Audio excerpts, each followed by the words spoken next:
I'm going to try and solve another crossword tonight. I'm not sure if I'll get it all done in one go, but the crossword is Listen by Eck.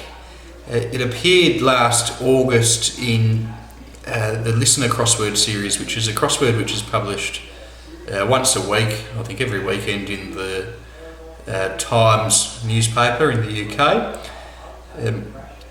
It's an advanced cryptic crossword. I understand this puzzle is a favourite to win Puzzle of the Year at the annual Listener Dinner, which I understand is happening this weekend. Before I get started on this, I just want to go back to the last puzzle we solved, which was Wondrous by Shaken Actor. When I say the last puzzle we solved, I think it's also the first puzzle I've solved on this stream, because I became a streamer 2 days ago. And of course the theme of this puzzle was a book which was written in the 1800s called A Romance in Many Directions, which was pseudonymously by an author called A Square. There were just three aspects of this puzzle that I wanted to point out, which really do go to make it even more spectacular than what would have been apparent from simply solving it. It's just how much thematic material the setters, Shaken Actor, have managed to squeeze into this puzzle. The first observation anyone would make when looking at the puzzle is the shape of the grid. It's that pentagonal shape. Now, the inspiration from that is actually quite incredibly an illustration that appeared on the first edition of this book. And it doesn't just stop there. The setters haven't just used the pentagon shape from that illustration. We also have in the grid itself a number of, I suppose, the rooms. So at the top of the grid, you may remember there's the entry of study. Let me see if I can illustrate this here somehow. Where are we? I think I might use purple. We have study, and then down the bottom we had cellar. Then up in the top right hand side we had the word bedroom, and in the middle we also had the word hall. Now if you go back over to the illustration from the cover of the book, we see in the top there's study, down the bottom there's cellar, and top right we have my bedroom, and then in the bottom we have hall. I'm not sure if any of the rest of those things have made their way into the grid, any of the rest of the illustration, but that really is quite incredible in my mind, that you could have such a unique and constrained grid but still fit so much thematic material into it. The other thing which is very, very clever, I thought, was you may remember we had at the end of every set of clues, which are presented in paragraphs, there was an unclued thematic entry. So for chain 0 it was point, for chain 1 it was line, for chain 2 it was flat, and for chain 3 it was space. And then we also had a number of missing characters from clues. I think there were 6 in total. From chain 1 there was 1 missing D. From chain 2, there were 2 missing Ds, and from chain 3 there were 3 missing Ds. And of course that ties in with this idea that chain 0, the theme of chain 0 was something in 0 dimensions, and of course the last final uncluded word there was point. Chain 1 dimension, only 1 missing D. The last clued word there was line. Chain two dimensions, we have last word being flat. And chain three dimensions, we have got last word being space. So once again, this very neat use of that gimmick to just give the whole solve an extra thematic twist, I suppose. And of course, I don't think I said enough about the presentation of the clues and the surface reading of the clues as a whole last time. I think we jumped straight into it and just tried to solve each of the, try to break down each of these chunks of clues, paragraphs of clues in each of the three chains. But if you actually take the time to look at the paragraphs themselves, I've just got chain 0 and chain 1 on the screen there, what one sees is each of the chains of clues actually seems to tell a story. I mean, it's not, it's all a little bit cryptic and maybe a little bit strange, but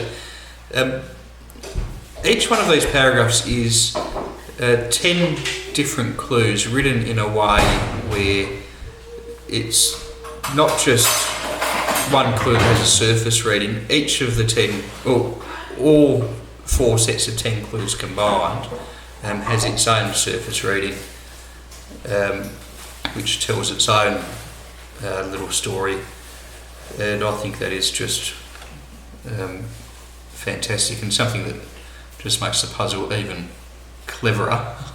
That's not a word. I think cleverer is a word. Isn't it? Well, I think so. Anyway, makes it, I think, even more magnificent. Now I don't intend to actually go and read Flatland, but I do wonder whether or not those clue chunks has. Oh, here we go. All these other aspects of the on the front cover. We have no dimensions, point land. Of course, there were no missing D's in the chain 0. 1 dimension, line land. There's 1 missing D in chain 1. 2 dimensions, flat land, and 3 dimensions, space land. Anyway, absolutely terrific puzzle. That was one that I had solved before, but I'd forgotten enough of it to make it a fresh solve. This, Listen by Eck, is a puzzle which I have not solved before, so it might be, it's completely fresh to me. I am a believer in using solving aids when solving advanced cryptics. I think the UK style of advanced cryptics uses such a diverse and, in some ways,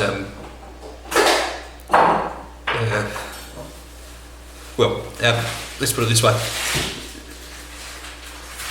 The words that make up advanced cryptics generally don't tend to be all the words which are in common usage. There are so many words that appear in the Chambers Dictionary, which is of course the dictionary of record for UK cryptics, that you couldn't possibly know all of them. So for that reason, when solving these puzzles, when there's so many different things going on that you need to contend with, my philosophy is it's certainly okay to use solving aids. So you'll see on my screen I've got the Chambers Dictionary, the online version of it open.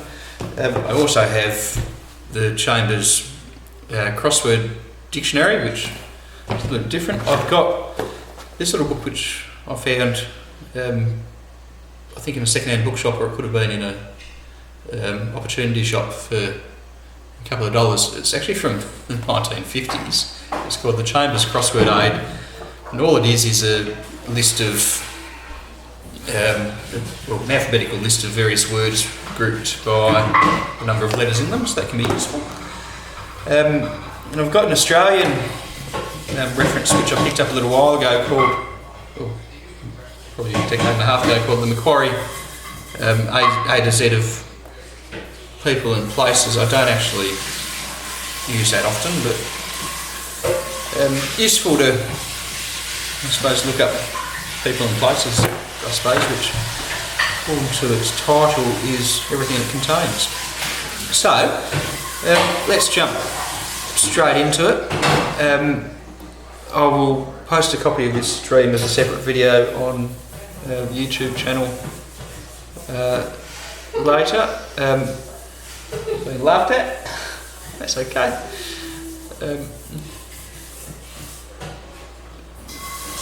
Like all advanced cryptics in the that appear in the listener series, we have a preamble, and I think we probably need to go to the preamble first, because if we don't work out what gimmicks are being used in this puzzle, we've got no chance of even making any inroads. The first thing we see is we have a grid, but there are no bars, so I suppose in that way it looks like a carte blanche style grid. We don't have, except for the fact that we do have various letters and digits appearing in various cells.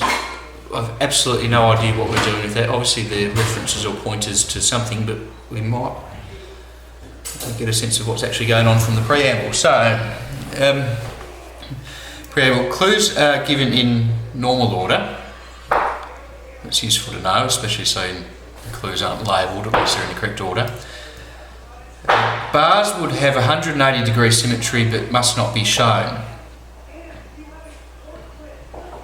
It's pretty common for these carte blanche crosswords. We need to solve the clues, but it's up to us to work out how the entries fit in the grid, I suppose, just zooming out there again. So what 180 degree symmetry means is that if the first entry, for example, is only 7 letters long and starts in the first cell of the first row, then if we rotate the grid 180 degrees, we would have a matching bar in the bottom row. Sorry, I think I did 8 cells here. So you'd have something that looks like that, and similarly with down clues as well. If you rotate the grid 180 degrees, the bars should match. Anyway, we'll come back to that.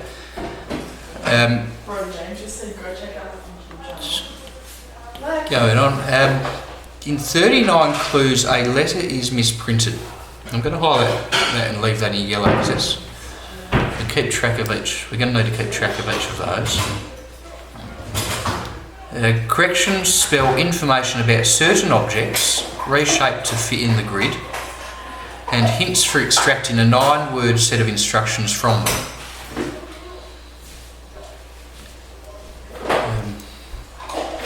8 cells, only one of which is checked, will need to contain 2 letters for answers to fit. This is getting rather complex. 1 letter must be omitted from each to leave new words.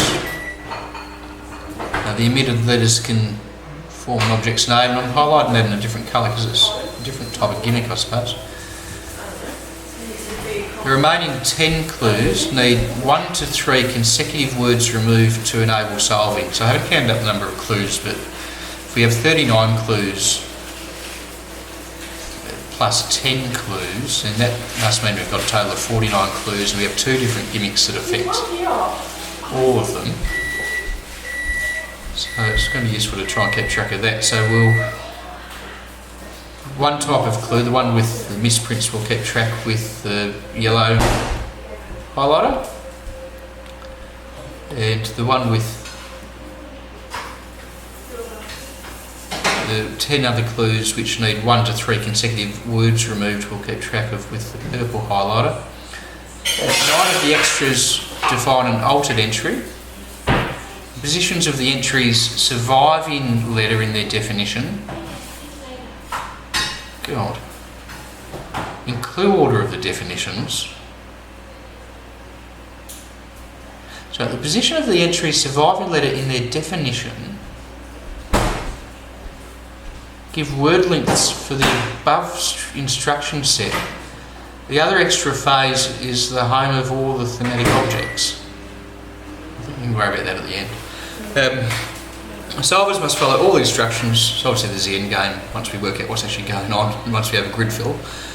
Solvers must follow all instructions to show an adapted quotation in the final grid. The title may be read as help for following one of the instructions. The last cross answer is in the OED, which is of course the Oxford English Dictionary. Not the Oxford Dictionary of English, which apparently are two different dictionaries. Got absolutely no idea what is going on with the numbers and letters in the cells. I imagine the corrections that we're going to get from the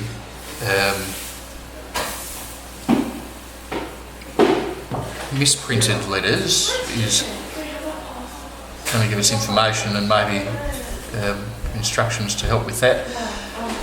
Look, there's a lot of information there in the preamble.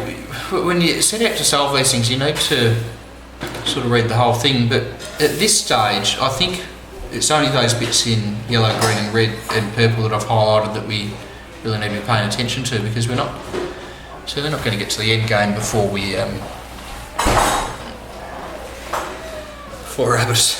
actually solved the clues and worked out the entries. And so 39 clues, we have misprinted letters in them.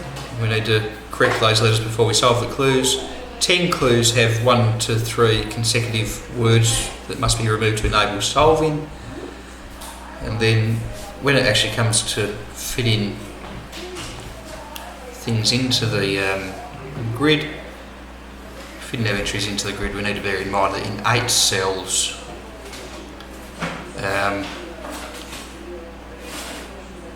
you'd need to squeeze 2 letters in, but we don't actually put one of those letters in, we make new words. But I think the just on that point, I just want to make an observation here, because I've just noticed something that is interesting. And if we have a carte blanche crossword which has 180 degree symmetry, then usually the last across entry is going to be the same length as the first across entry. But that is not what's going on here. And similarly, the second across entry will be the same length as the penultimate across entry and so forth. And that's because each of the when you rotate the grid, well, it has to be that way for reasons which are geometrically evident, I suppose. But I think we can actually, just by looking at the enumerations of these across clues, we might be able to work out in which of the entries we might find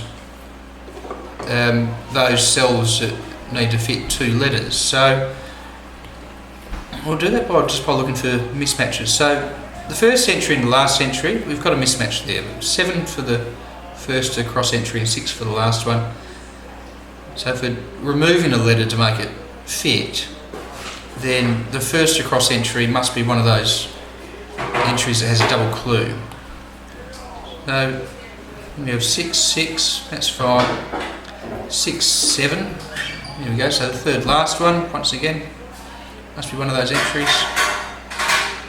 7, 7, that's fine. 7, 7, that's fine. 6, 6, that's fine. 6, 6, 6, 7, here we go, here's another one. Mismatch. 5, 5, 4, 5, there's another mismatch.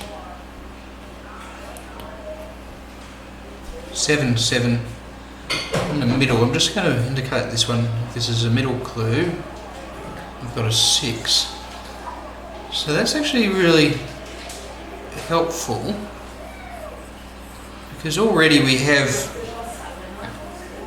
well, we know there are 9 cells in total that must contain 2 letters, and just by looking at those across clues we can work out that which entries those are affected, or 4 of the entries that little gimmick is affected by. So that's helpful. It's trickier to do that with the down entries because we may well have 180-degree symmetry, but you can't go through a list of down entries to work out exactly where the symmetry is. The other thing we could do is, just looking at this grid and the enumerations given in the across entries, is actually try and sort of divide up where we think, where in the puzzle we think each of the entries are likely to fall in terms of which row they're likely to appear on. I'm not going to do that now because I just want to sort of get cracking with some of these clues, but the way you do that is, of course, we need to take note of how wide and high the grid is. So the grid's 9 cells high, so we know for that, for instance, that this middle entry is going to have to appear in that middle cell, in that middle row, the 5th row. In terms of the width of the grid, 1, 2, 3, 4, 5, 6, 7, 8, 9, 10, 11, 12, 13, 14, 15, 16, 17, 18. It's 18 cells wide. Obviously you can only fit so many letters in. You can only fit 18 cells in each row. That would mean, for example, the first row could well be 3 entries, because we know this is actually going to be 6, not 7. It's ants of length 7, but it'll be squeezed down to an entry of length 6. 6 plus 6 plus 6 equals 18. Or it might be that it only contains 2 entries, but what we do know is it does not contain more than that, more than 3. The next, if it does contain 3, then we also know that the next row could only contain at most 2, because 7 plus 7 equals 14. After that, the 6th clue has an enumeration of 6. 6 plus 14 is 20 now, that's obviously too wide. Actually, we may in fact be able to work out exactly how many. Well, there might be some ambiguity, but it may well be that we're dealing with 3 entries in the first and last rows, 2 entries in the second and penultimate row. We could then have 3 entries in the third and third last row. And perhaps could be that the central row only has 1, but anyway, I'll leave those. Anyway, interesting. We can come back and try and recreate that when we actually have some entries to put in there. Anyway, let's get started. So, here's something I prepared earlier. I've copied out each of the clues. Let's do an initial read through of each of the clues. My strategy is to try and pick off obvious ones. I keep an eye out for clues that look like they are probably going to be anagram style clues, so I keep a look out for anagram indicators when I am looking through my clues or doing a first pass through it. Usually because anagram style clues are an easy get. Other things to look for might be hidden style clues. They're usually the easiest type of clues to solve first, or at least that's what I find.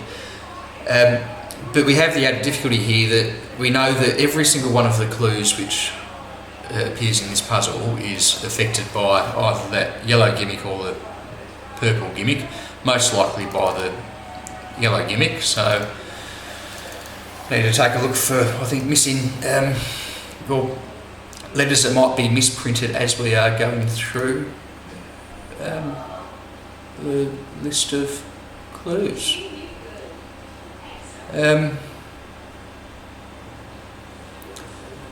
Fondly battering base, brill not without issue.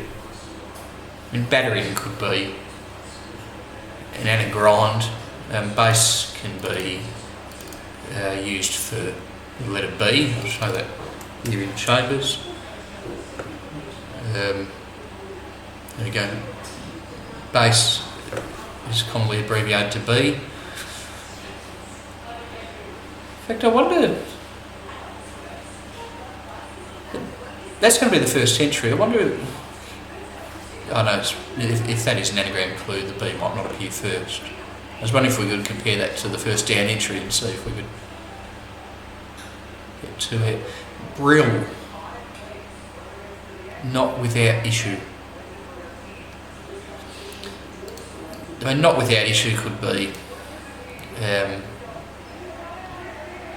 definition, but fondly could also be a definition. I'm not sure what we're doing with brill there, or it could be that brill is one of the words that has, it is a set of words which is superfluous or to be removed from the clues, but no, nothing's jumping out.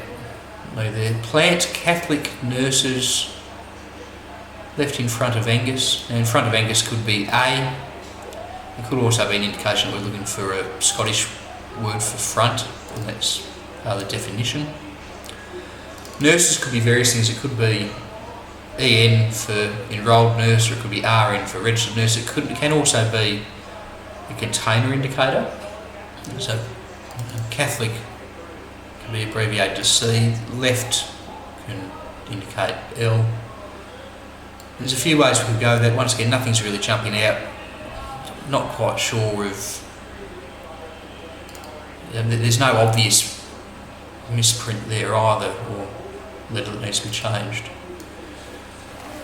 Previously old raver tucked into minced beef. Oh, that's nice. So we have an anagrand here, minced. Oh, I know what this is. We have a misprint. So we've identified our first misprint. A there is actually meant to be an I. So we have A to I. So it's not raver, it's river. Old abbreviates to just a simple O. River abbreviates to an R. And that's tucked into an anagram of beef, and if we do that we end up with a word which means previously, and that is before. I like that. So there we go, there's our first clue solved. Third clue, what I'm going to do is obviously we need to keep track of these corrections as we go. So we know that we have a corrected A to I there. I'm just going to highlight that so I know that that's what that clue is. And what I like to do is put a line through that clue so I know it's been solved. In fact, I'm going to go one further than that. Let's write the answer here. D4. So we don't lose it. Alrighty. Nice. Happy with that. Before. Animal from southern US lake swimming. I mean swimming once again. Another anagram style clue. Southern commonly abbreviates to S, US, LAKE for lake. Now that can give us 7 letters. We know the clue enumeration is 7 letters long.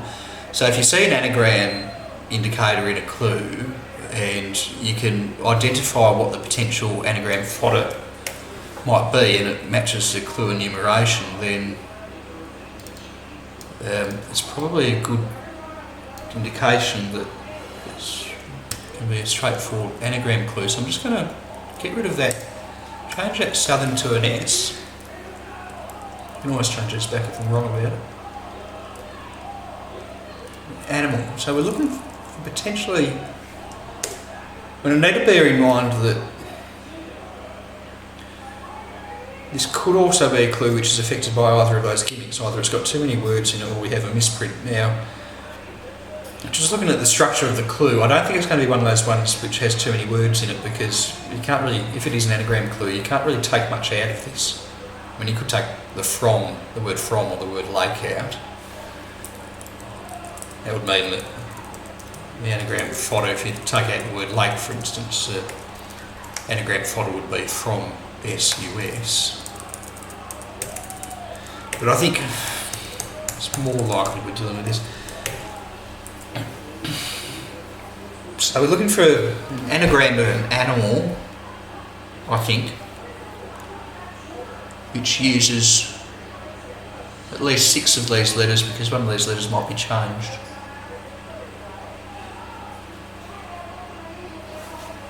With anagrams, it can be helpful to try and write it out in different orders. Mix it up a bit. ULSAEKS.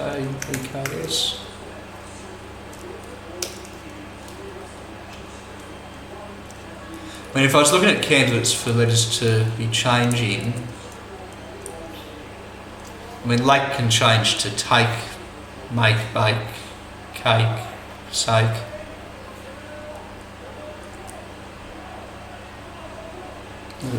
N can also, so cake can also change. I was just looking at that thinking it could be lane.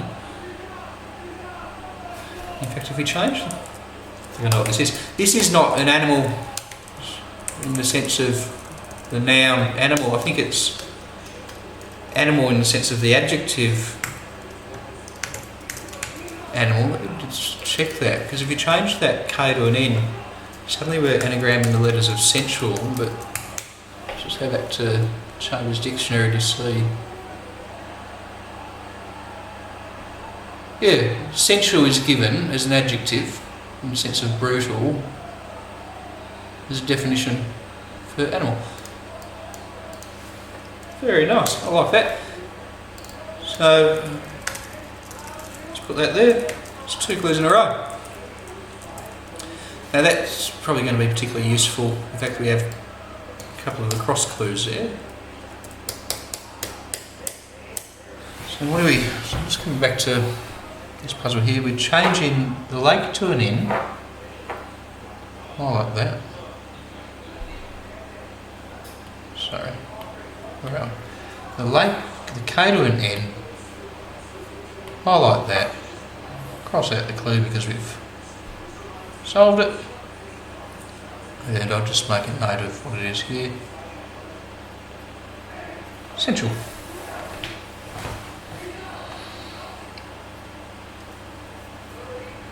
Happy days. Alright, what's next? So I might, because we're not really doing much with the grid yet, I might just keep that zoomed in on the clues. Agent of change, as in animated manga. It's a bit unusual to have 3 anagram clues in a row.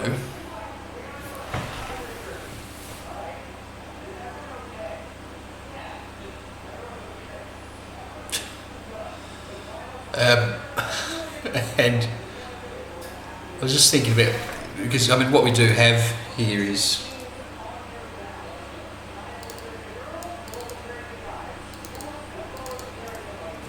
once again we have enough letters that could be fodder, and I was actually just thinking this could be anagram.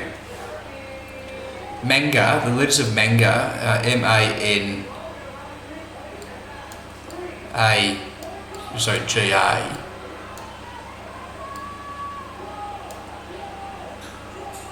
And I mean potentially if this S here was changed to R, then that will give us all the fodder that we need for anagram.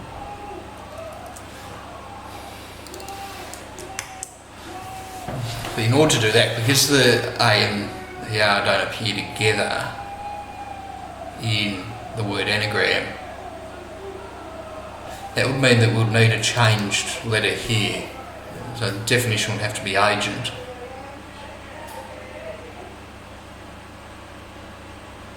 can we change a letter in agent to get a word that means anagram?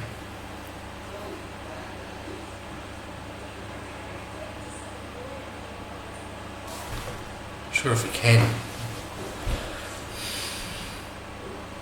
Bent, a cent, a dent.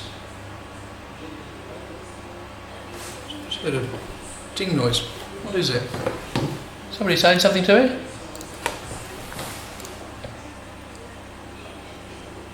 Topviewstreamboo.com. I think. Don't know what that means. Okay, we change the letter in agent to get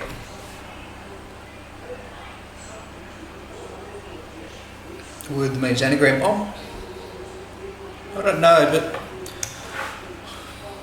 just put a question mark here because it would be funny if it was the word anagram, but it just may not be.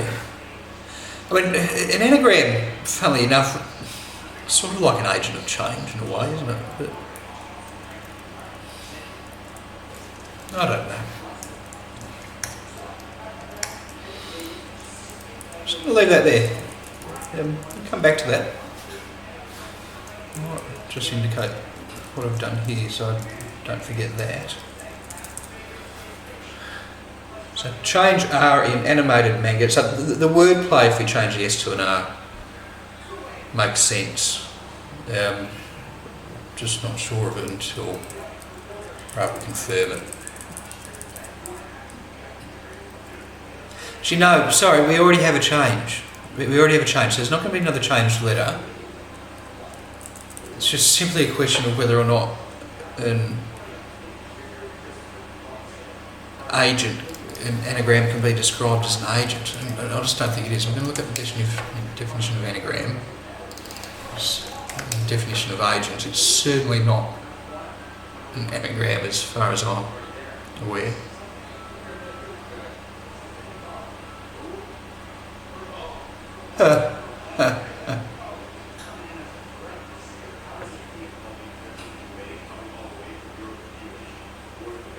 I mean, it could be manager. An agent of change might be a manager. And so look at this. If we change the A to an E,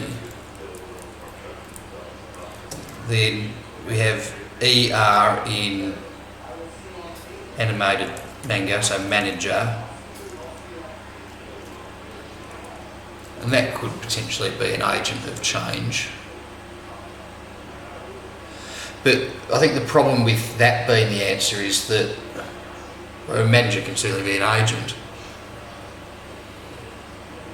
But the problem with that being the answer is that the ER is not actually inside animated manga. It appears on the end of it. So, when that's said, I think it's more likely to be the answer than anagram is, but we've potentially got quite a few letters there which... And what else could an agent of change be? An enzyme? A catalyst?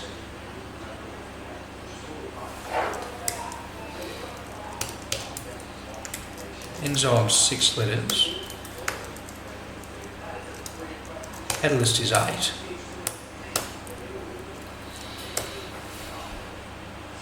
Just going to leave that there as manager, and it's the best solution we have so far, but I'll come back to it. Wake after... And I could be barking up the wrong tree entirely with that. Wake after remarkably clear remembrance.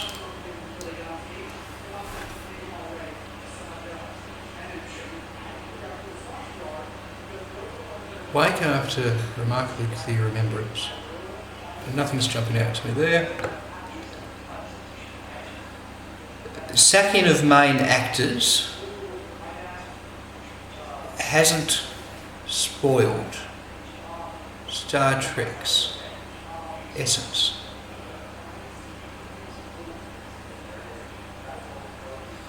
I wonder if this is a subtractive clue.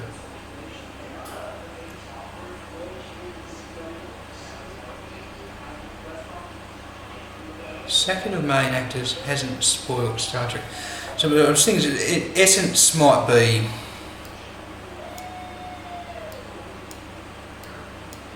It could be another anagram clue in some way, but it hasn't spoilt. Could be, well, we're dealing with some fodder here,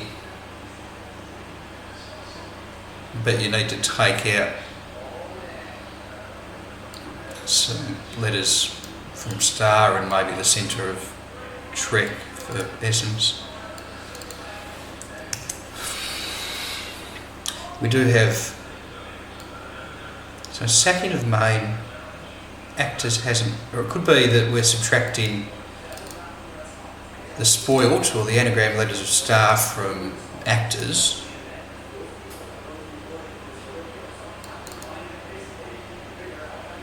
And we're looking for an anagram potentially of M-A-I-N with C and O. So an anagram of that after we delete the letters of Star. And maybe the definition is Trek's essence, but we might have a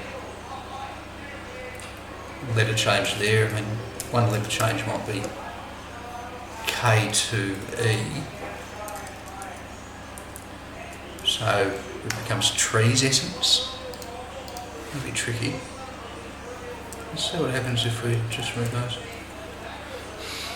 Sacking of main co.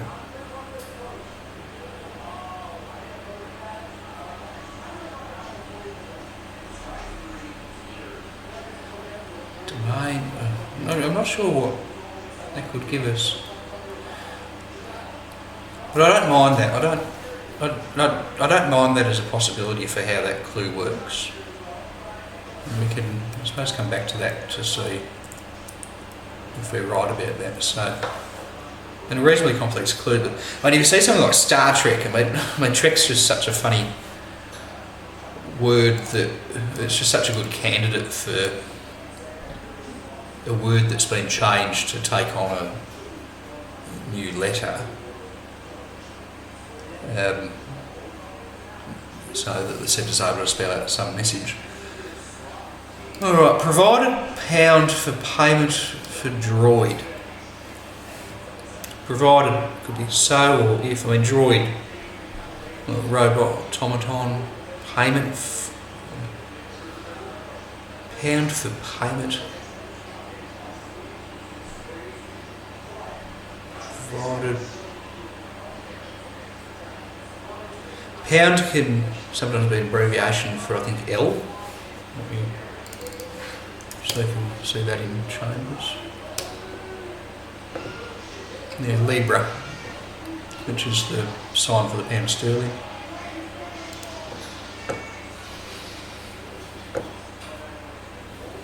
Provided pound for payment.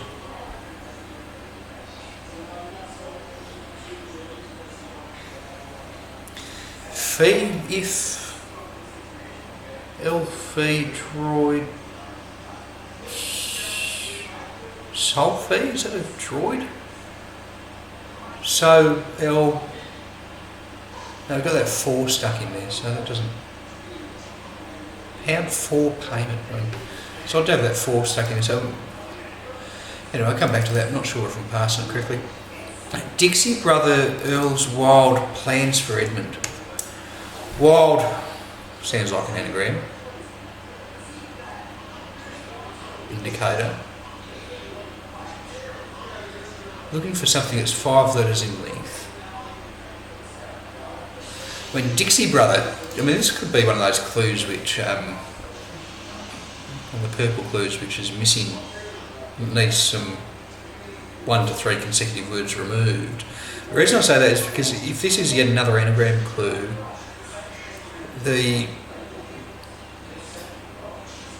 if the definition is plans for Edmund, I'll come back to that in a moment, then the anagram fodder could simply be Earls.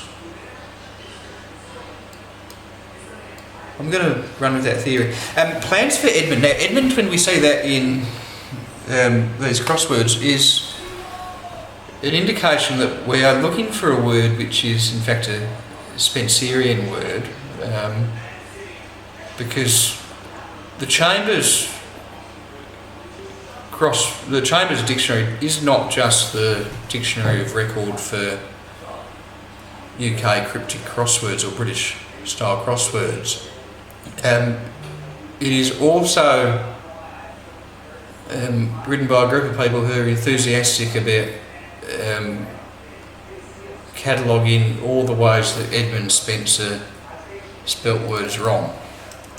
And those two things are sort of overlapped, and for some reason crossword setters think that something that appears in the Chambers Dictionary as a Spencerian word is actually a real and justifiable spelling of a word and justifiable word to include in a crossword, but of course that is rubbish. Just because some bloke from hundreds of years ago couldn't spell correctly doesn't mean that we need to be stuck with them. Okay, so I'm just doing an anagram search through the Chambers Dictionary for earls. I'm sort of justified using this assistance at this stage because I don't know my Spencerian words. Leers is a Spencerian word for learns. Now I don't think that it doesn't really give us plans.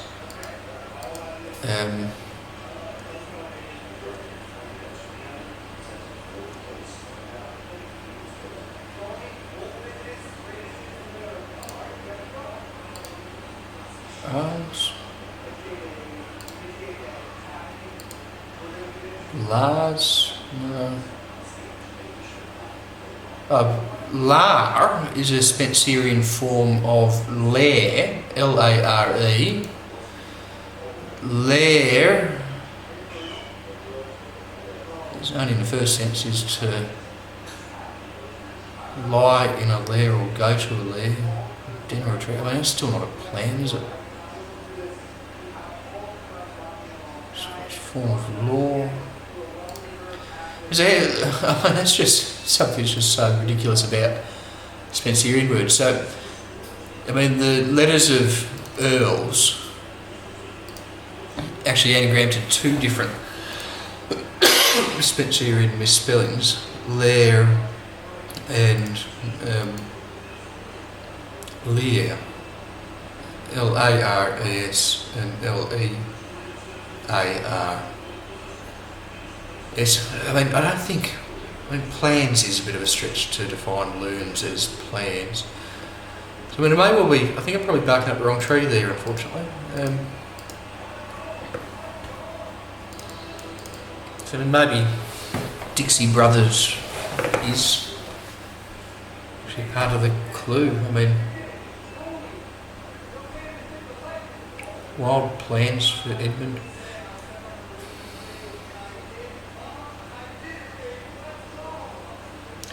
But it could be that wild is an extra letter and we're looking for Dixie as in a US word for brother.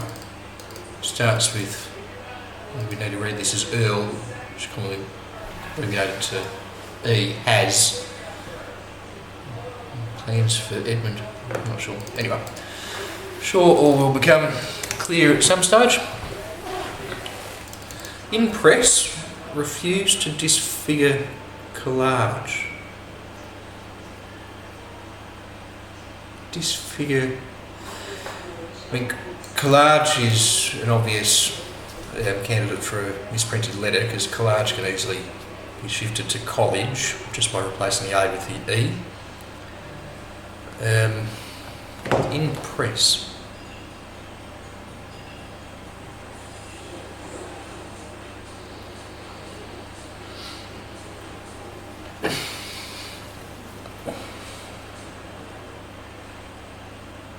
Refuse to disfigure. Not sure about that. 4 letters only.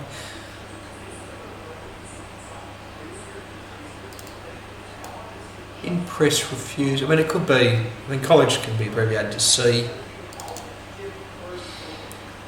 To disfigure could be to mar, to mark. To mar, M-A-R, to disfigure with a C on the end. College, what a... Yeah, mark is a French word for the refuse from winemaking. Yeah, nice. I like that. So, I mean, that is a beautifully concealed definition. Impress, refuse, of course, when you look at the surface reading of that clue, you're not going to be thinking about winemaking or wine presses, but I mean, that's what I think I'd call an evenly balanced clue. I mean, the definition is abstruse and very, very hidden, and but yet the mechanism of the wordplay of the clue is actually quite simple. So to disfigure, to mar, and college gives us C. It's actually quite an easy, like a nice, well-balanced clue to solve. I wouldn't necessarily say easy, but got there in the end. I'm just going to show that even with a little bit of thought, these cluing gimmicks can actually still be quite fairly put. M-A-R-K.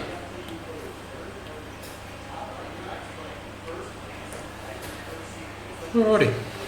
Let's get that there in my list of solved clues. Very happy with that. Honest take, trashed, banned, dour, ditty. Honest take. And take is, it's actually a really indirect abbreviation. Take is an abbreviation, is a word for, it means recipe in Latin, and the abbreviation of recipe is R. So take, when we see it in cryptic, can actually be an indication of R, and then trashed can be an anagram indicator. So we could be looking at an anagram of honest R, banned, dour, ditty.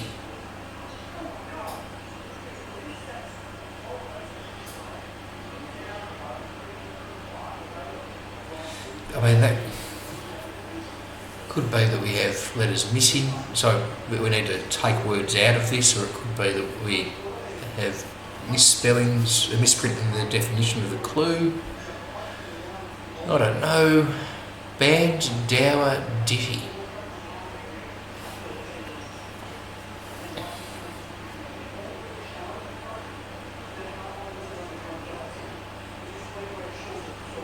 I mean, it's obviously not. What is it, dour, ditty? It's got some dour. She won't say that. And you've got a H in there, and S, H, T, H, they go nicely together in various ways. S, on the remaining letters, if I take those out.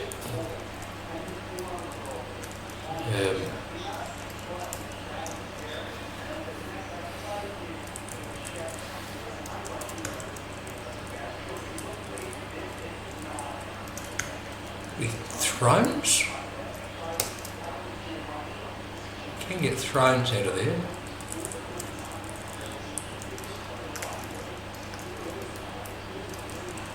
Don't think.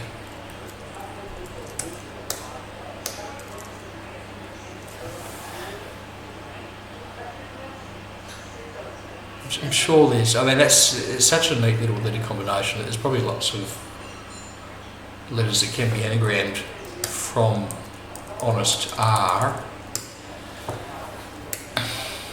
Banned, dour, ditty. I mean, thrones isn't a band. I mean, the problem with thrones is that that's not necessarily a clue that's suggestive of a pluralised answer. So,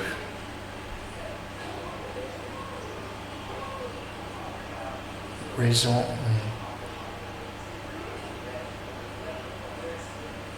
Yeah, come back to that. Leave the work in there and see if it inspires us. Burn hair, nuts and one's tongue. Then tongue can be something that indicates, for example, like a language. So it might be we're looking for a language. Nuts can be an anagram indicator. Burn hair. But I see nuts there. I can't see an obvious material for anagram fodder. Unless one is meant to be I, it ends in I, and then what we're actually looking for here is maybe there's a misprinted letter in one of these words, which means we're actually using a single letter abbreviation. That will give us one letter, for example, the 4 letters of the one that's not different, and then the I. And there are languages that end in I. I think Hindi, Farsi, all 5 letters, not 6 letters. I'm sure there's languages that end in I. I'll come back to that. That's a potential way to pass that clue, but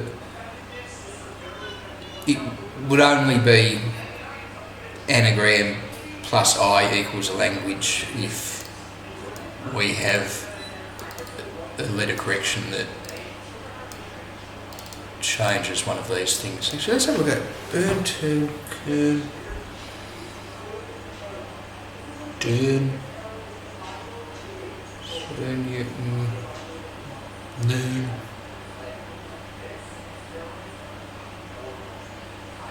If you change it, and you can substitute lots of letters in burn or hair for other letters to make other words, but there's nothing that jumps to mind that would result in a word that could be abbreviated to a single letter. So come back to that. Gas stove. Gas can be to rabbit and to gossip, or it could also be you're looking for an element that is a gas. Stove, agar or aga, AGA, is common. That is often IE. So agar IE, full of junk, so putting junk inside it. No, not really. There's nothing really jumping out at me there. Cheats regularly. So that could be taking every second letter of something.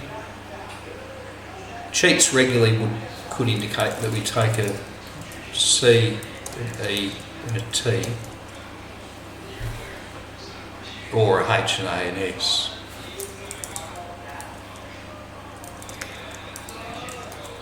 We need to bear in mind, of course, that there could be a misprint in there. Regularly steel, plush,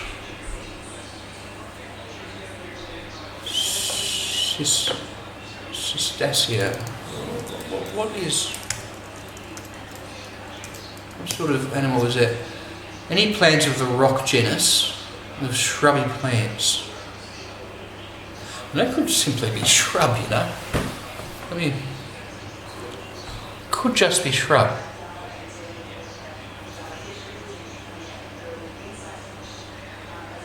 I'm not. Yeah, I mean, I've got the. Because shrub maybe could define a shrub. It's only 5 letters, but there's probably lots of different types of other descriptions for plants of that genus, or that family.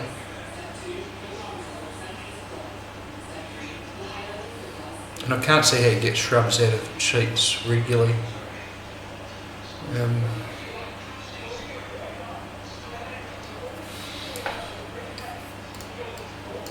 and come back to that.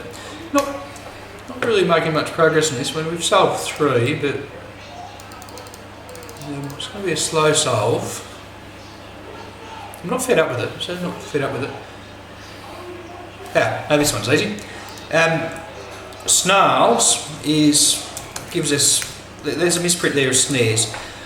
I see the word embraces there and the word great aunt. Now, this is simply a hidden clue. The answer is hidden in the word great aunt. Reata is a type of lariat, which is a lasso, and a lasso is something which snares, so that gives us reata, hidden in great aunt. And of course we have another misspelling there. Let me put L becomes E in this clue. Of course, as we solve more of these clues and get more of these misprints out, we can try and sort of guess at what the message or instruction given by the corrections to them might be, and that can help us sort of work out what letters we might be hunting for in terms of future corrections to misprints.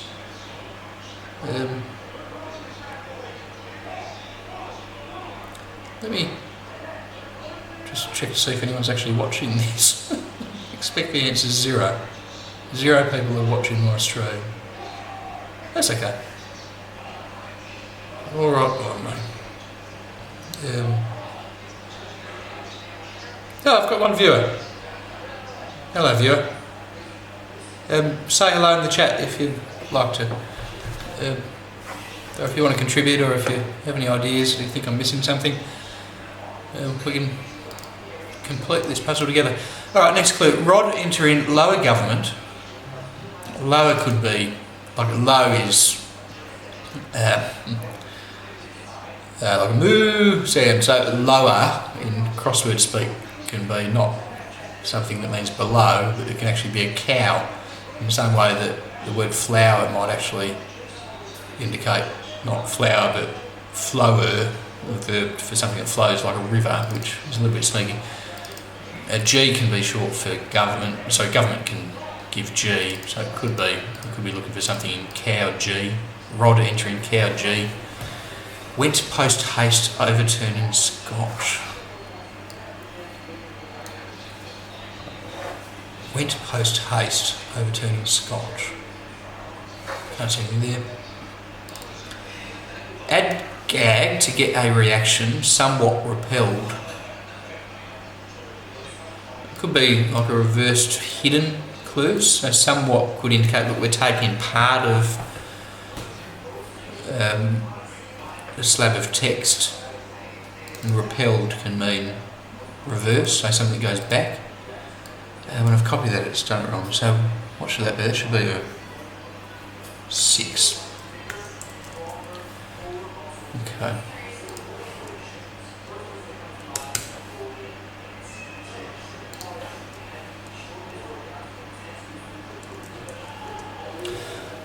Add gag to get a reaction somewhat repelled. I mean, if we look at the letters backwards here, erratic targo or erratic ratigo. Add gag. It'd be really sneaky if we're actually looking at some of these letters are actually missing words that need to be subtracted.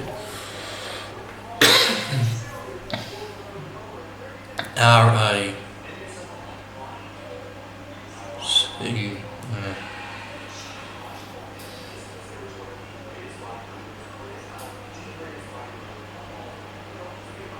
No, haven't got anything there.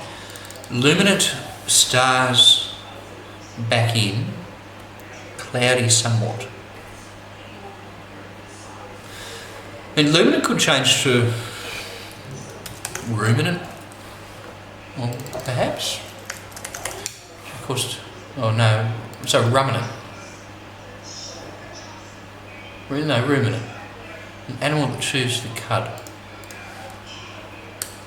I mean, luminant just isn't the word you often see, so I mean, I do like the possibility of luminant becoming ruminant, which is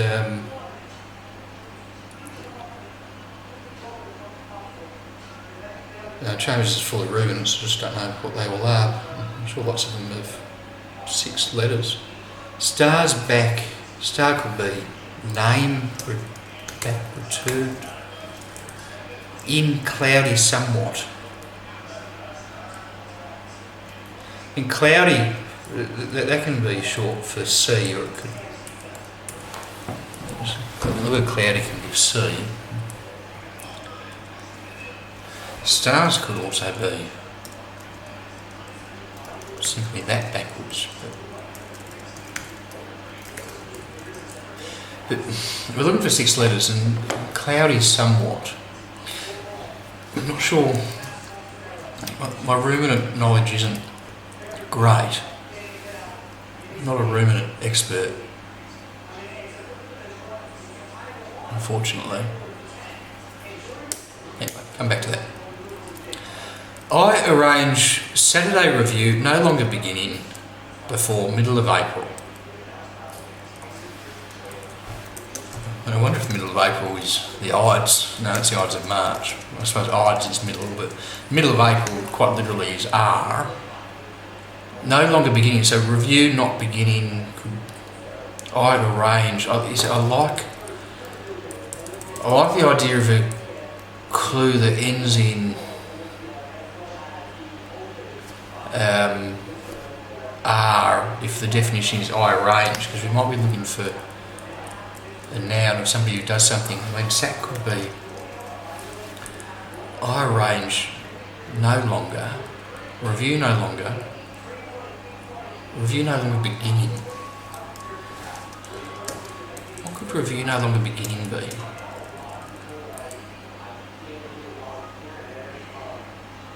There's lots of words for you. Could be edit. You probably want something that ends in C and ends in E to sort of get out the E at the end. But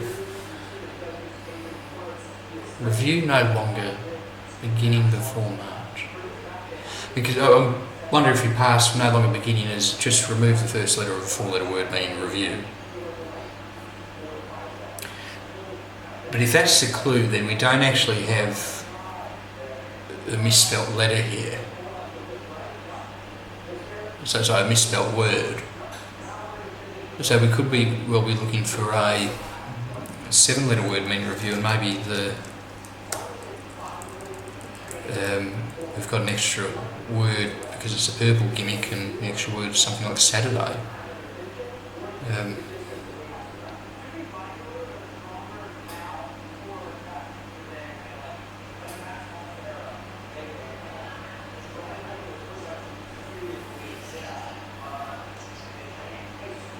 I just can't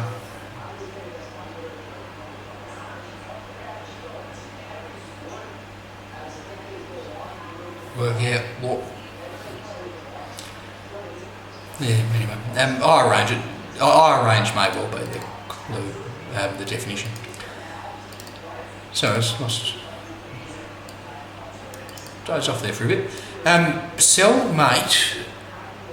Hut of sort spending money for old rope end of.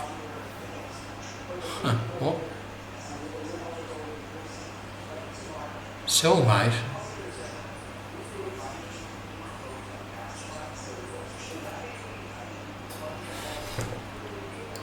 It's got to be another anagram clue, but I think that H is an O. So, I mean, hut of sorts is just such an odd phrase, but out of sorts could indicate an anagram.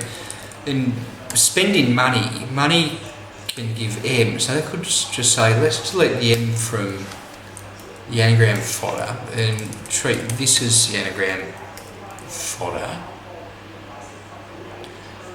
old rope end of. So we're looking for two words, 7 letters all are. May potentially using these letters. So we'll play around with those.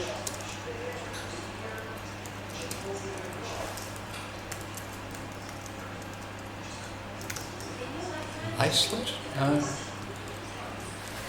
That would mean that the definition is old rope, end of, or end of old rope, I suppose, put in non-Yoderish terms. But 2 words.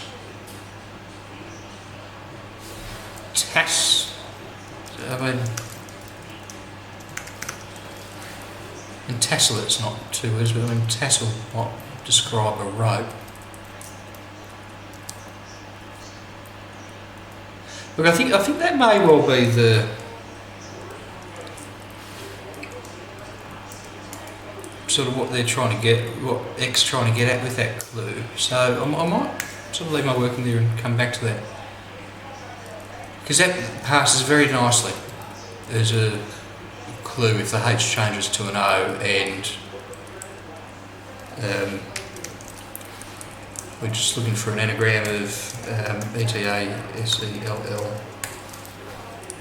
Edicel.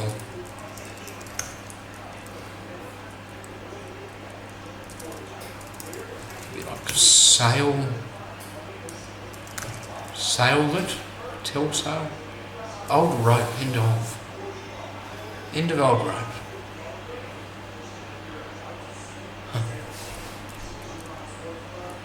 Anyway, sadly, but so again, could be an anagram indicator.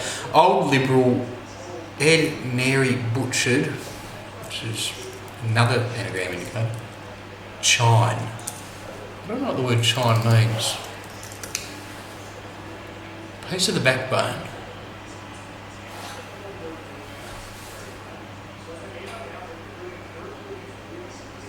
Piece of the spine or backbone. Used for cooking, the crest of a ridge. Stream outside longitudinal member of a planing bottom of a flying boat, a hull or a seaplane float running parallel with the hull. Good to know. A ravine. Rim formed by the staves of a cask.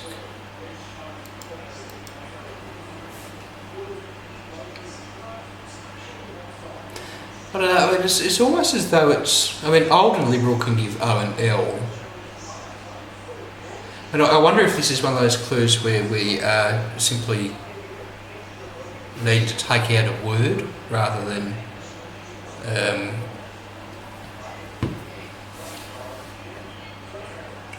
look for a misprint.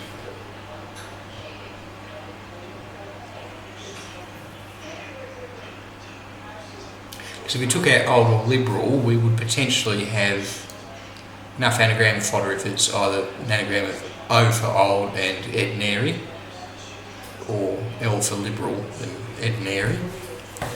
So maybe we are... But then it just doesn't make sense that we've got 2 anagrams. Actually, no, what if this was it? What if we were removing sadly old? Because the words that we're removing, we know from the preamble, are actually definitions for the altered entry. So sadly old can be an old word meaning sadly.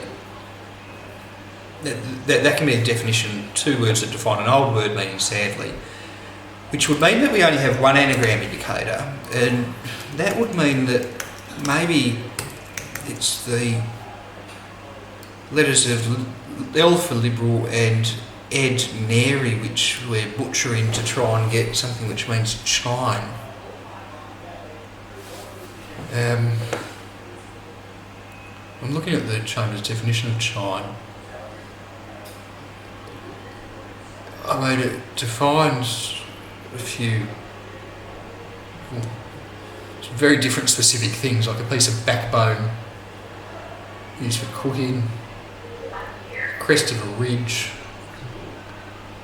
something on flying boat, hull or a seaplane, ravine, rim formed by staves on casks.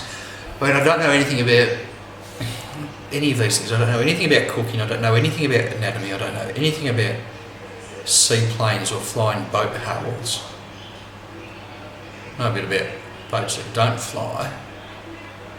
Don't know anything about ravines. Never been in one. I don't know anything about casks, or I do know a bit about ships, but I wouldn't know where to start on that anagram. But anyway, we'll come back to that. Draw Dyke Stonking Tesla.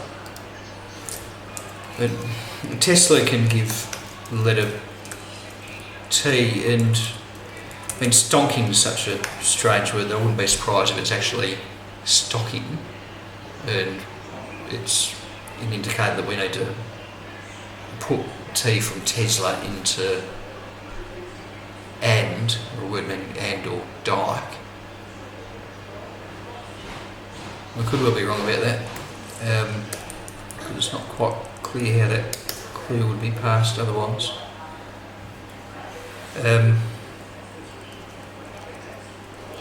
Intended receivers witless around goal. Witness could be witness. So witness could be to see or to ear or an eye.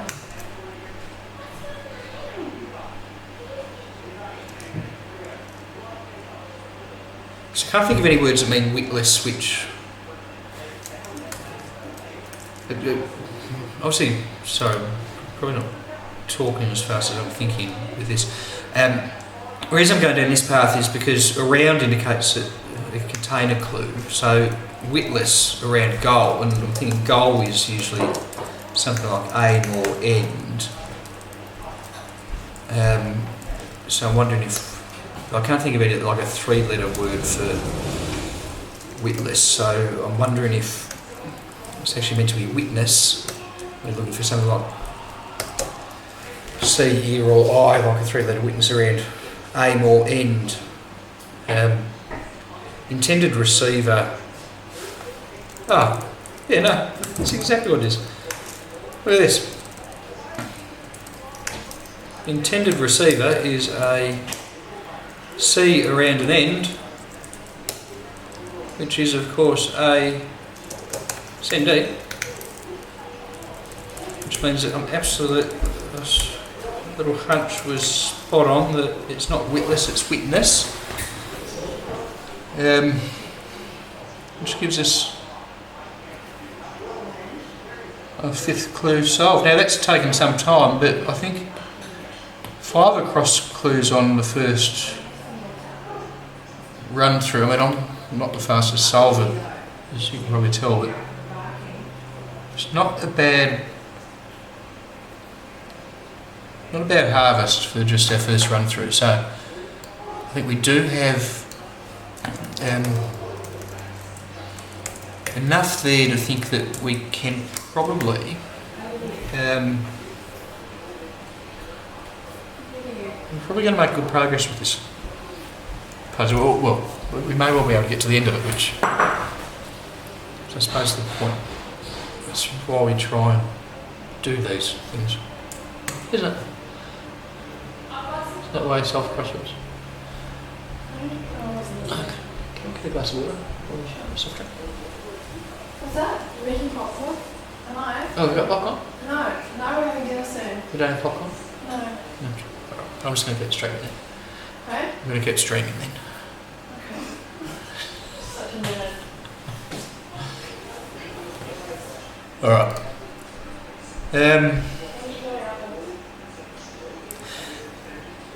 I get if I should try and fit some of these, pencil some of these across answers in, or yeah, I'm going to try and pencil some of those across answers in. So I'm just going to try and work on that basis that we were before, that it might be that the breakup is that the first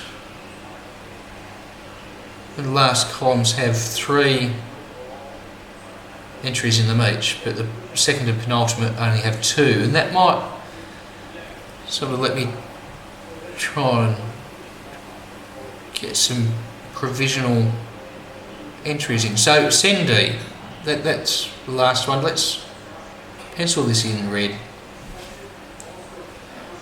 Down where we would expect the last entry to be if we were actually, if the first and last rows did in fact have 3 entries each. Now what that gives us is positioning of the first bars. If we're working on a base that's got 3 each, we may as well just go through and put these bars in too. So I need to, there's only one way that you can fit 3 entries each of length 6 into a row of 18 cells. I say entries of length 6 because of course in both the top and bottom row I think we've worked out just from looking at the clue enumerations when we started solving the crossword that there must be a clue in each of those rows where the entry is squeezed down.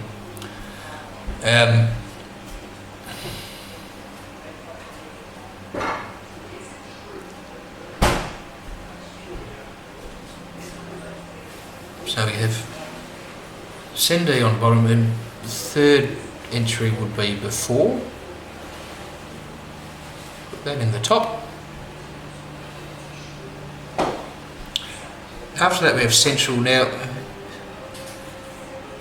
14 total cells across 18 cells. We don't know exactly, we can't actually fix that to a point, but I'm going to assume that central appears in the second row. And I know I'm making that assumption because I'm actually just going to write it across the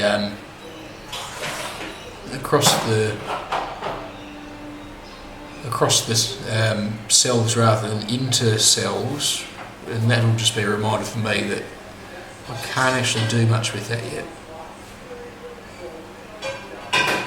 And the same with mark. If we assume that this clue down the bottom in the middle, which starts with bird, occupies the middle row, then it might be that mark occupies the row before it. In fact, could be somewhere in the middle of the row because, I mean, it might, anyway, I'll put mark in the middle. Certainly not going to be in the last 7 cells because we have, there's a possibility that the entry for honest take trashed needs to appear there.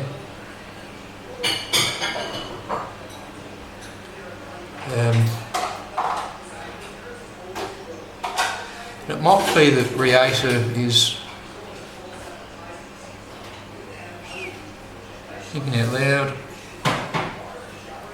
Yeah, maybe just thinking, if I'm sort of working on the assumption, which might not be a safe assumption, that the middle row only has 1 entry, and that's the entry for burnt hair, nuts and one's tongue. But it is possible that the rows above that and below that each have 3 entries. These ones, which may put, consistently with me putting mark in the middle and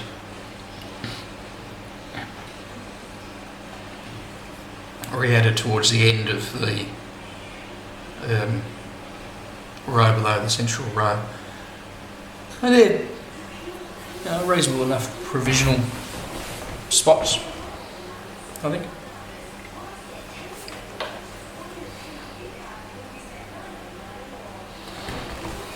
Yeah, so I suppose we can start to try and tackle the down clues. How do I? Oh, sorry. There we go.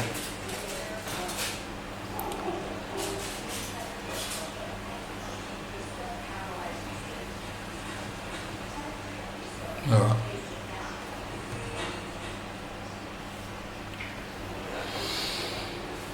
Down clues. Where are we? Arab relatives to box cutter, winners outside.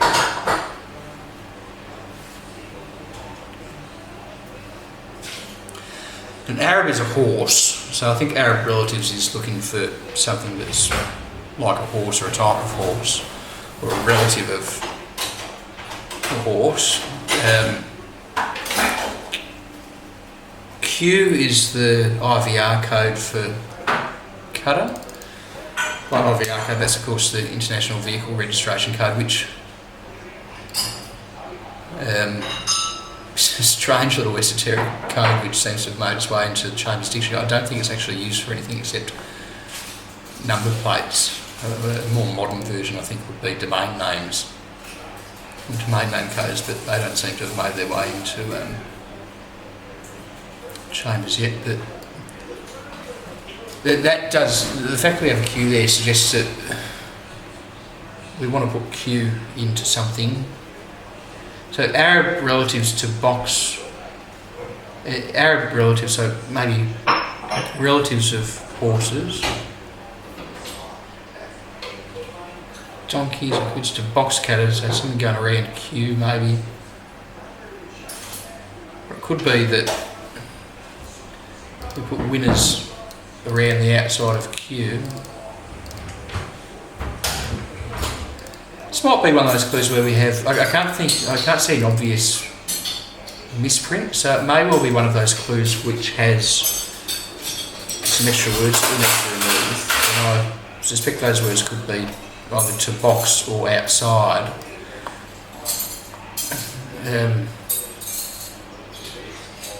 Either way, so the clue's probably either going to be a relative of a horse around Q for cutter, or winners outside Q for cutter. I think it's more likely that the outside is extra, superfluous, and winners might actually be the definition. I'm not sure what the word for winners has a Q in it. I mean,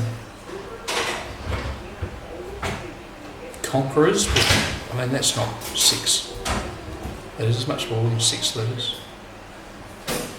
Acquirers.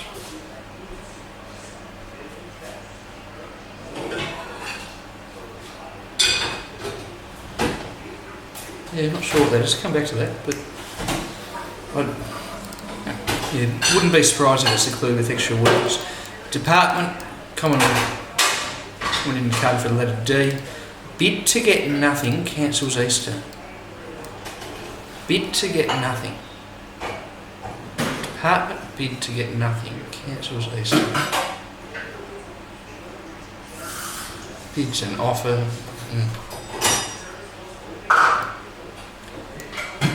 When we see $100 like that, that's usually an indicator for the letter C. And I think that's, we'll find that in. Where is it in the dictionary?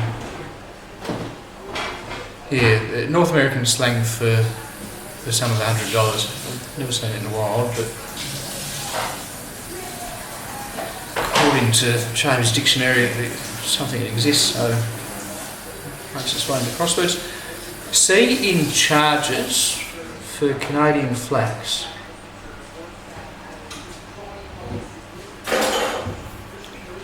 And charges could be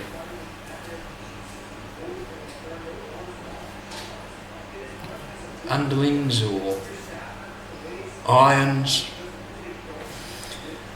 Actually, C in irons gives icons.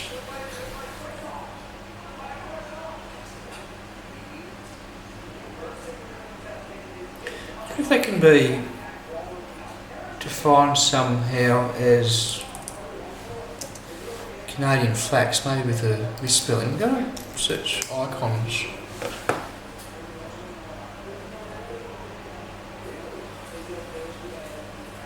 Canadian. I suppose, we might be looking for like a North American word or something like that. But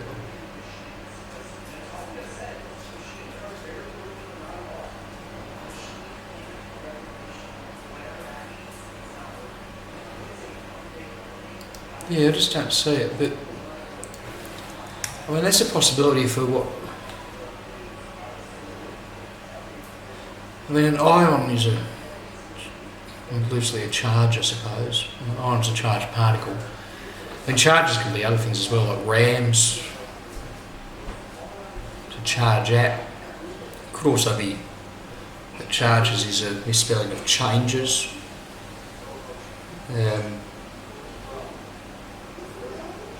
Adding flax. And flax is just such a strange word as well. I mean, it could be. Well, it's not a strange word, it's just not something that one commonly sees in a crossword. I mean, maybe there's a special Canadian word for flax.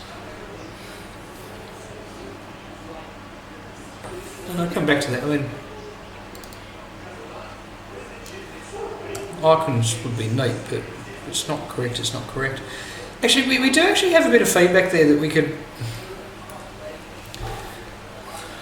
from the grid now, because this is only the third down entry, which means that it may well cross in some place some of the early letters of sensual, which could appear in the second position, but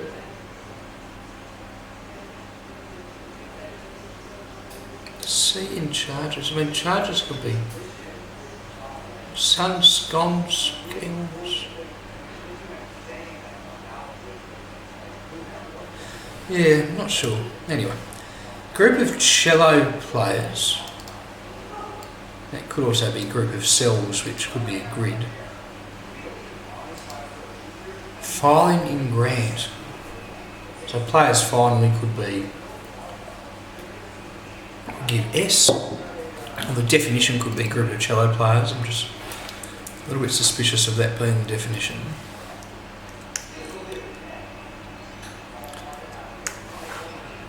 So a group of cells could well be a grid.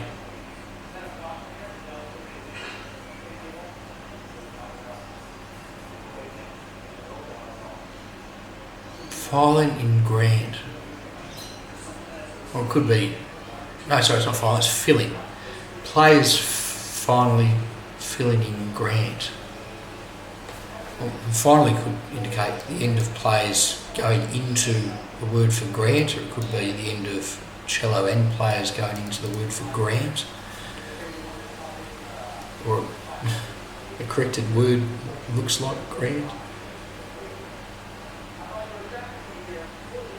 Yeah, not sure yet. Obviously, we're probably not a complex clue of any great complexity, except for the working out precisely what the gimmick is, but just not sure what it is. Sag, Curry's amazing, their tips doubled.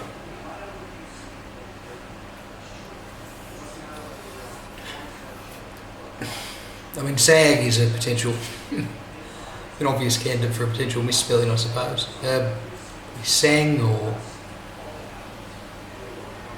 which is probably would only be sang, or Sarge. Curry's amazing, their tips doubled. Kaka, so the tips of Curry's amazing could be CA. Yeah, Kaka is US slang for heroin or excrement.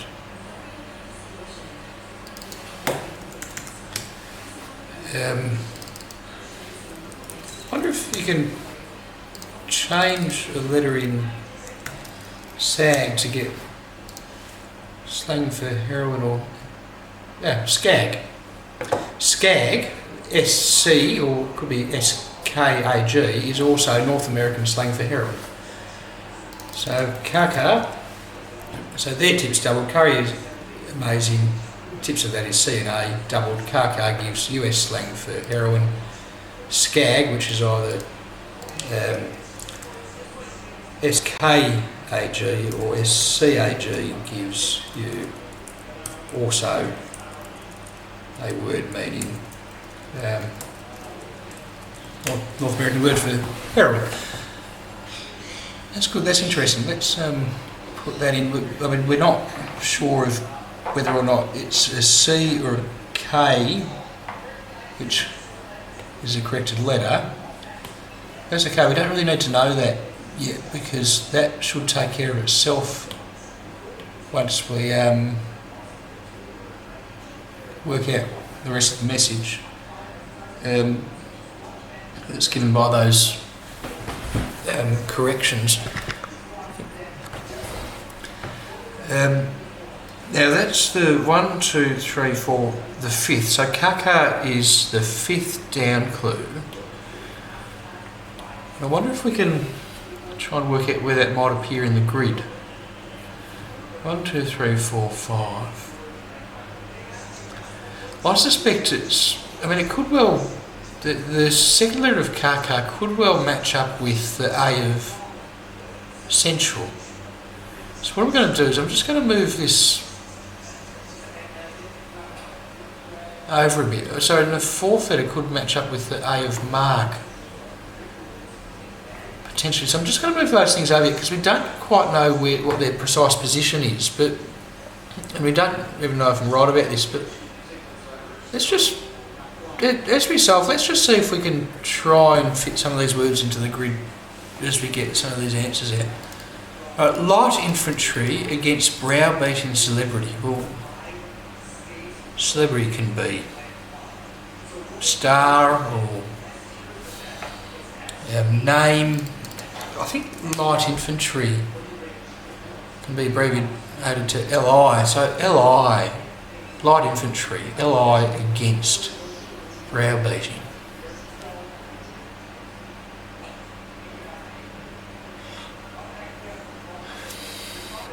I can't. Against can be versus, and an abbreviation of that is VS. I mean, lives, LIVS, I don't think that's a celebrity. Well, it's not in Chambers, but it's obviously not.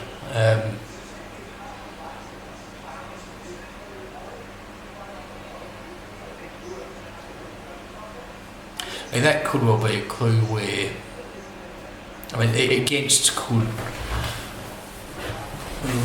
against can also be other two-legged words, like two. Like if you look at the word, no, a lion. Lion, against can be, a definition of against can be on. There we go, see it there. So lion, I mean, I think a celebrity is a lion. Let's just have a look at that.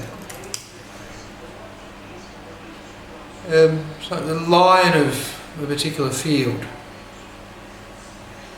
There you go. Any object of interest, especially a famous or conspicuous person that's sought after. Yes, that one's lion, which means that we have a clue there where we've identified an extra word. That word is browbeating, and of course I'm just going to highlight that in, sorry, wrong colour, not green, let's highlight it in purple, because we're looking for 10 clues with extra strings of words in them, and we have our first one there. And of course the significance of that is that we know that those words that are removed from those, well, 9 of the sets of removed words are new definitions for the entries which are dropping a letter, if that makes sense. So, lion. I like lion. It doesn't fit in the grid near central, but it obviously doesn't go through central or mark. However,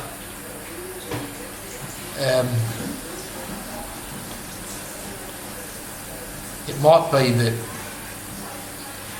there's a gap between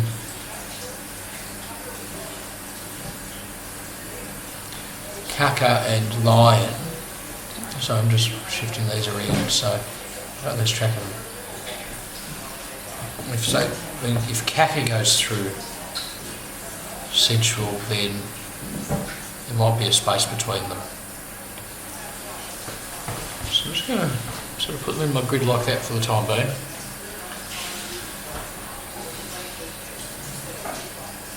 So I might move line over a bit more just so I know that, just to properly define sensual is not having an eye on it. Okay, well, there's a nice get. A stag I spot in pine forests.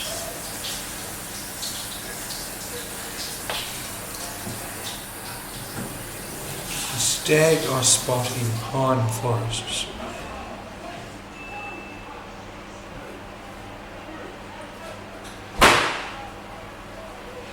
I wonder if this is an anagram. I wonder if there's like a 6-letter word that means pine forests.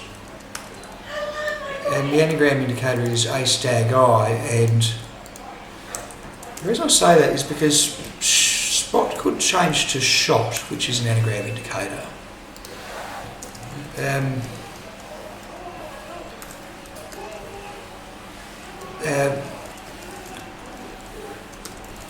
we have 2 letters here in a stag eye that could indicate, give a plural answer. The first is the S, so I'm just trying to,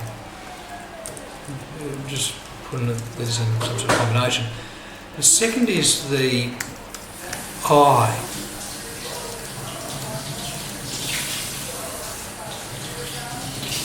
I'm going to be a bit sneaky, and I am going to see if Chambers contains an anagram of a staggy.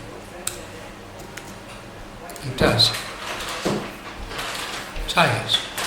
I mean, it's obvious when you think about it, isn't it?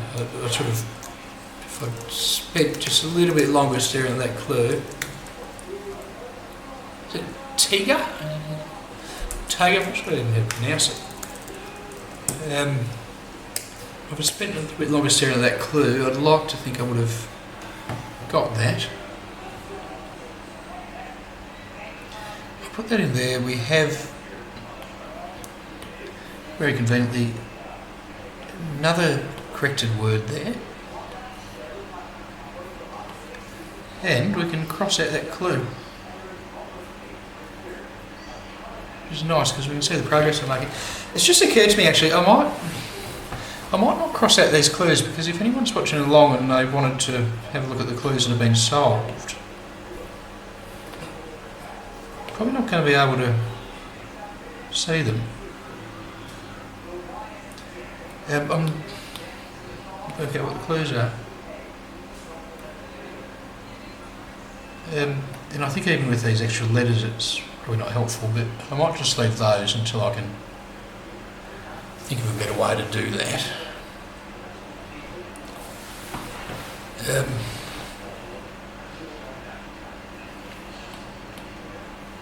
Okay, alright. Oh, that's right.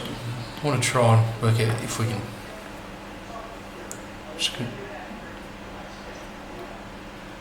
Not sure exactly where it goes, so that's why I'm writing tigers down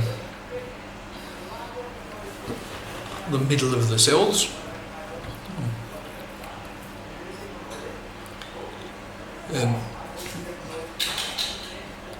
And you'll see the reason why I'm doing it this way when I do the next pass through of the cross clues, because even if I don't know exactly where everything goes, if I'm able to look at generally where I think an across entry might be positioned, then I might be able to look at some of the potential letters that could be contained within it. So even though we're solving a carte blanche clue, I can try and get some of that feedback that you would ordinarily get when you're solving an ordinary crossword. I love when you get like a constant stream of text messages from real estate agents. Betty! Betty! Benj! Benj! Betty!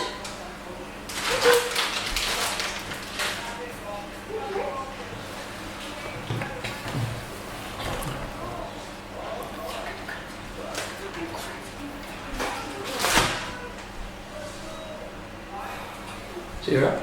Shitting in our backyard. Yeah. Yeah. Comes over and just shits and goes. Happens.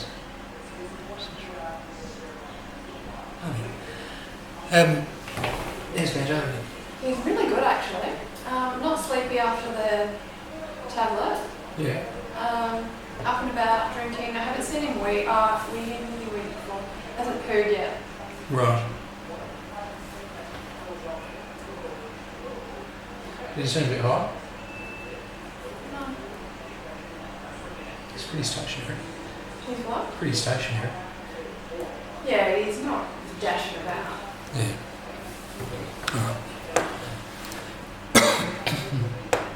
Okay.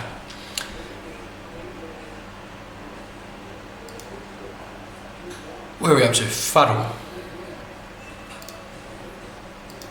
Fuddle when cycling at 1 in the morning. 1 could be I, in the morning could be AM.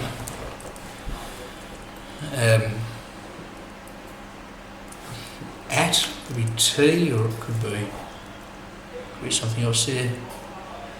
Cycling might mean I meant to try and cycle these letters around somehow. Cycle that collection of letters around.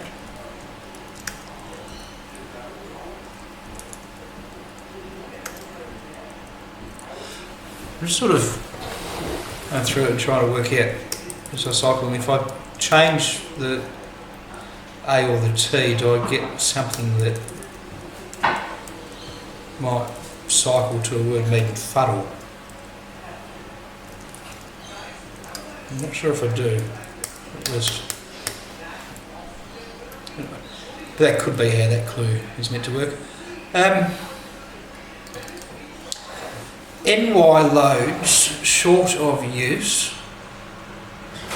kept aboard Dutch boat.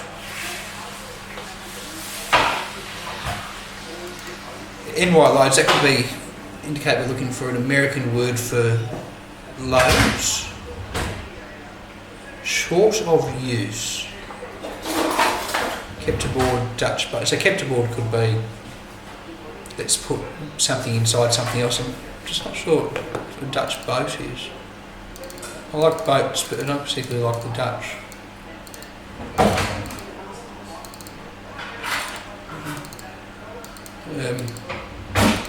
So I don't like the Dutch boats. I've got nothing wrong, nothing against Dutch people. I actually don't know any Dutch boats. I do. Never met one. Not very nice.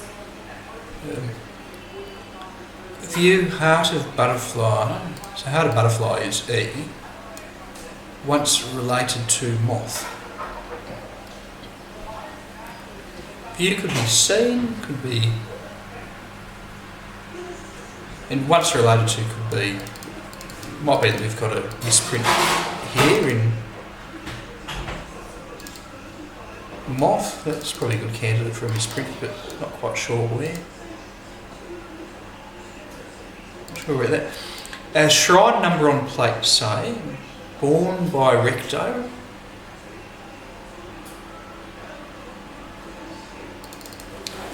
Is R short for recto? It's short for rector, but I don't think recto.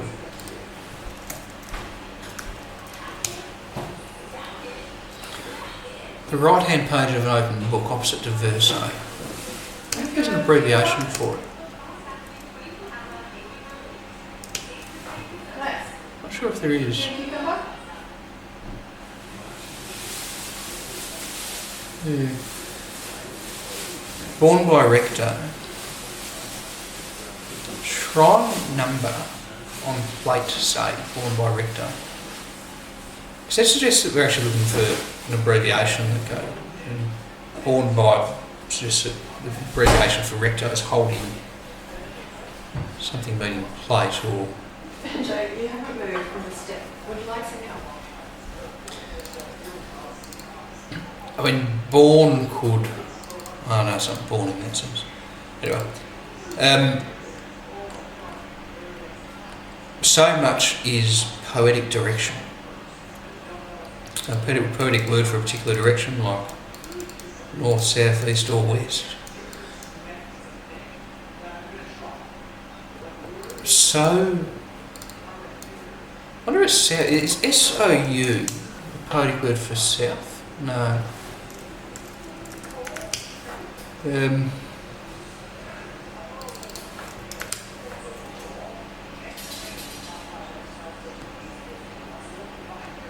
Just going through some of those. So nor is certainly a short form of nor. I don't think sow is a short form of sow. But certainly such things like a sou'wester. It just hasn't made its way into Chambers. So much is a poetic direction.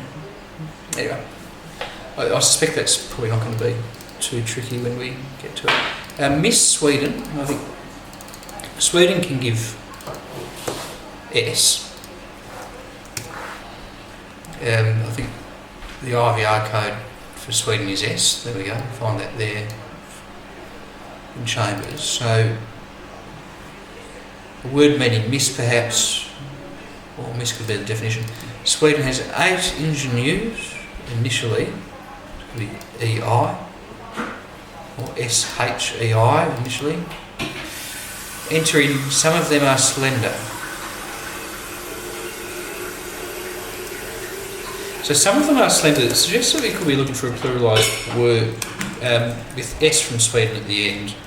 A word meaning miss, and Miss Sweden has 8 engineers, 8 EIs entering.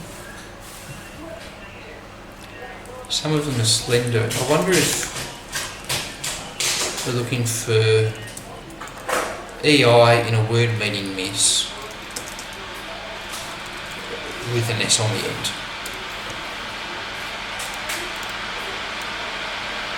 Some of them are slender.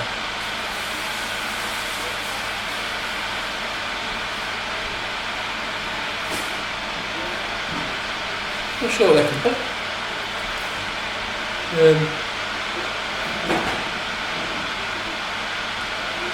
Or it could be that 8 is a word with a misspelling. It could be night, so E might change to the N, and then we're looking for N-I. Yeah, so I wonder what. We've got some 4-letter words for miss. Because we could put something I in, enter in S, and then get things which are slender. It would be useful if we knew an answer to clues.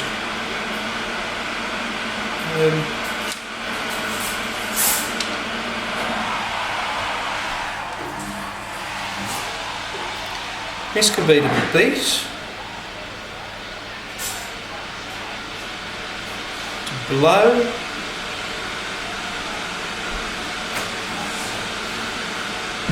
fail, to flop, to flub, a girl, lack, lass, lose,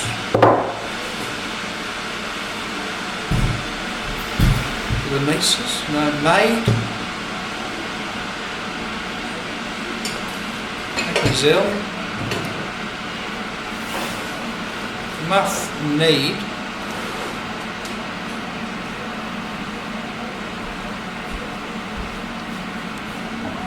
need. Where is that? Nereids. So what if 8 was in fact right and we have miss in need? And that could give nereids. Not sure if that's even how you probably pronounce it. Probably spell it. It could be way off here because I think nereid is EI, not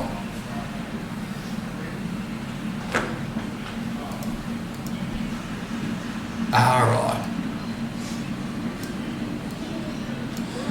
Type of nymph. I mean, I'm sure there are nymphs which are who are slender. I'm sure.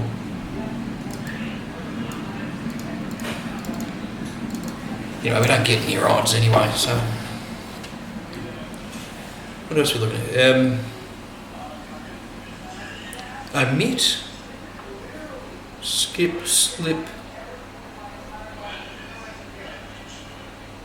trip, want, wish.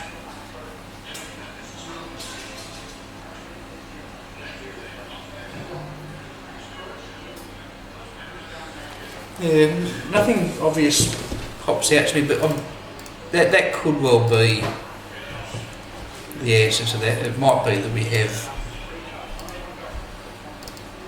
the 8 could change to something else.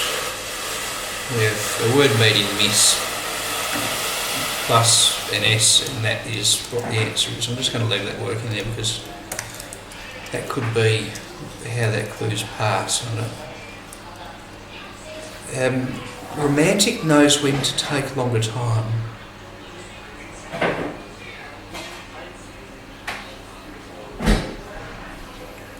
Take longer time. Romantic could be a lover. Take a longer time. It could be to overrun, or run over. Romantic, I'm not sure how you get that from romantic knows when. When a bishop's idle, Johnny's redder.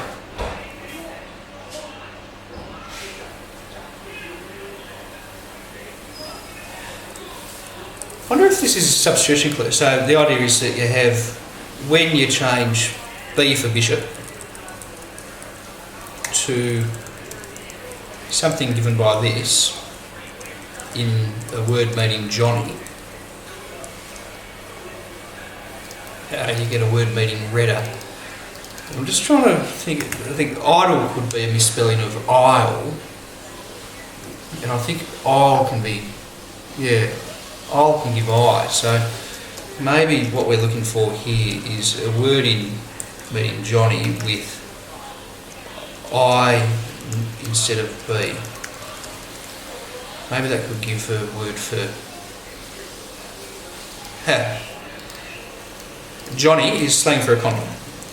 Another word for a condom is a rubber. Redder, if you change one of the B's to an I, is rubier, which is obviously the answer to that. So, I was right about idle turning into isle. Let's get this in here. So, where are we? D becomes an S. The answer here is rubier.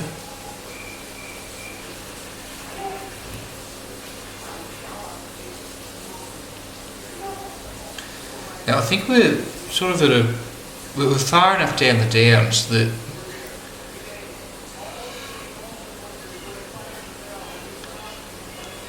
I suspect we're towards the down clues there that don't start in the first row. So I'm not really sure where I'd be fitting those in.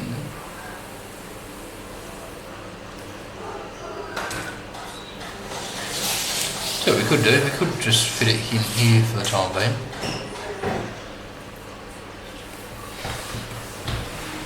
I mean that's very, very tentative. Anyway, might as well put it in there. Alright, what next? Shabby doyens carrying earth. In shabby could be an anagram indicator, and doyens could be dozens. Carrying earth.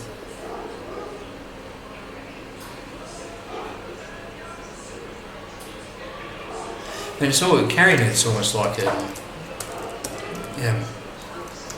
adjective, so then it could end in Y or something.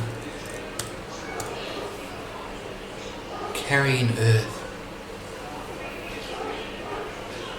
Not sure about that. Cheap singer in court, so court can be short for CT. Singer can be like an alto or bass. A singing bird. Could also be that, I mean, obviously one of these words needs to be misspelt. It could be cheat. Cheat could change to cheat, perhaps. Not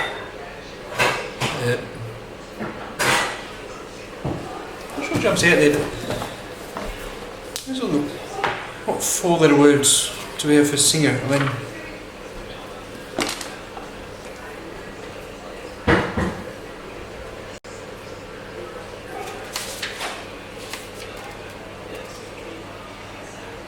alto, bard, bass, diva, folk, weight.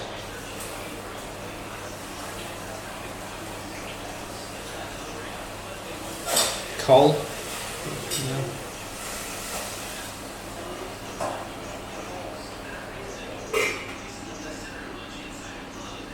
And it could be a person who happens to be a singer, but I think that's unlikely. It might be perfectly likely, actually. Just not sure what it could be. Anyway, there's a few options for that, but nothing jumps out at me immediately. Well-off chap. Well-off could be wealthy or rich. Cuddled by a female.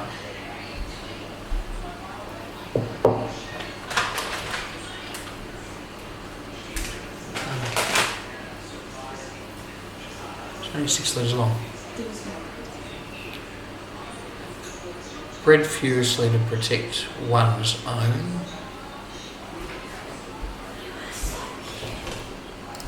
This could be an anagram indicator here. Anagram of B-R-E-D, or a misspelling of it, around I, a word meaning to own.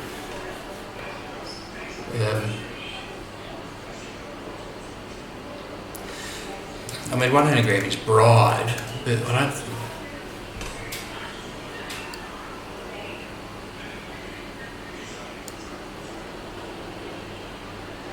that would mean that there'd have to be a misprint in own.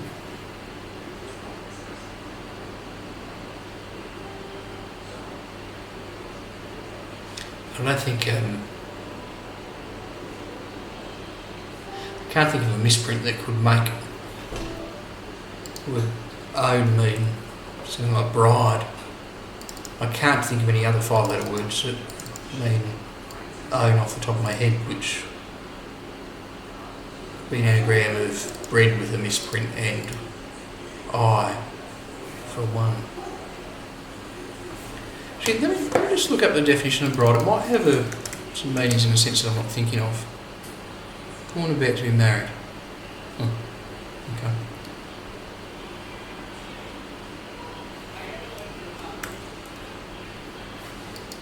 Or a bid.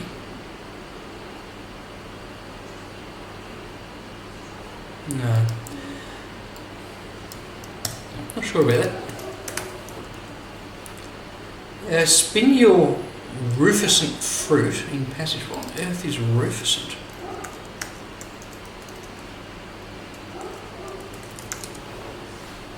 Incline into redness.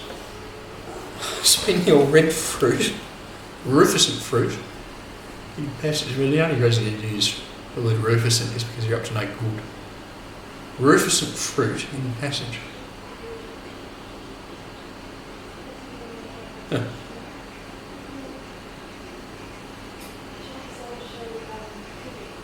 Absolutely no idea. Caliban's cage. Maybe a Shakespearean word. Caliban's from...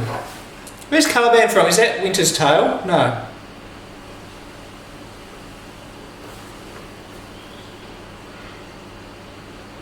The Tempest. I think. Where's Caliban from?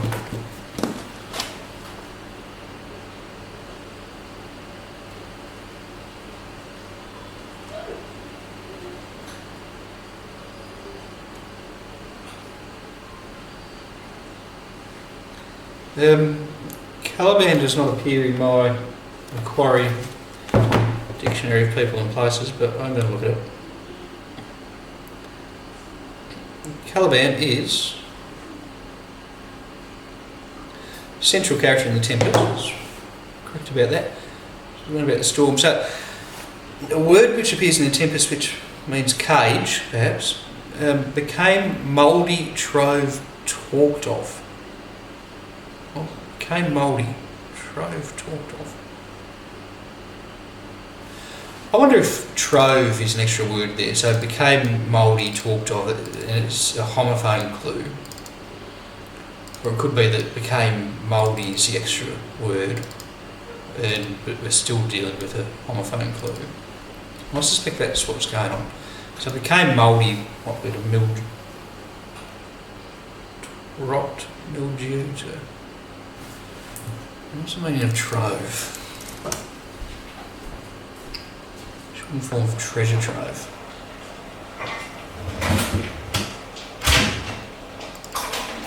Became mouldy.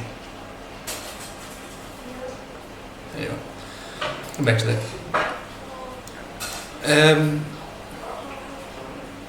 With needlework, girl bags drunk egos in Caledonia up.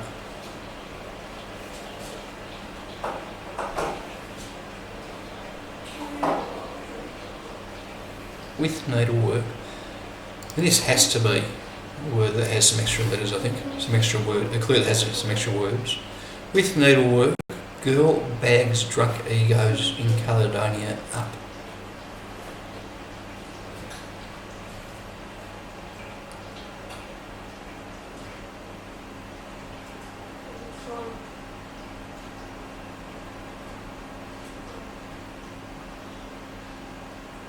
Yeah, I'm not sure.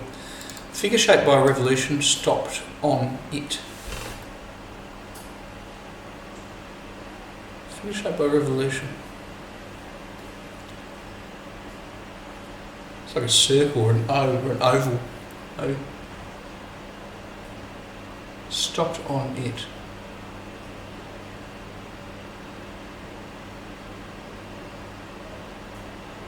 It can be SA.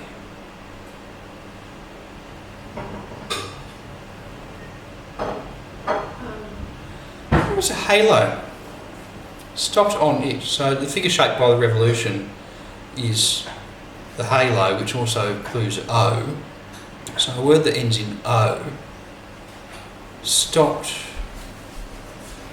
I think HAL means stopped. No. HAL is not defined. On it. Right, Nick, time to wrap it up. Oreo? No. I do wonder whether that could be something which ends in O. It'd be very clever if it was.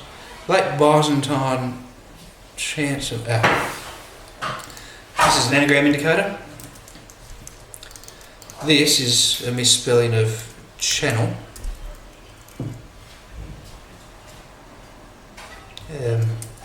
C becomes an N in the country. So we're looking for a dialectical word for channel, which it's not teal, I think it's leet. Come across that before, let me just check it. It is leet, a dialectical word for a trench bringing water to a mill wheel, etc. Okay, so that's good. So we have leet here. Chancel becomes channel. The answer is leet. Where would we fit that in? Let's assume that goes in the grid somewhere here. Bottom.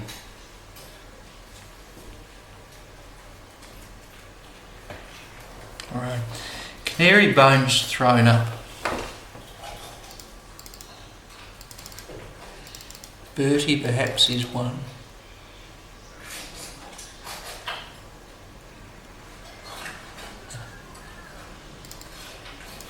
Bertie perhaps is one with a question mark. Clue by definition or just a tricky clue. Birdie a bug? Or is it? No, it's Birdie beetles, those chocolate bars, aren't they? Is Birdie a bug? Pardon? Is Birdie a bug? Birdie beetle. Birdie beetle. It didn't very much. Right. Canary bones strider. Okay, alright, my dinner's ready, so I'm going to stop this stream and come back to this puzzle later, I think. See you later.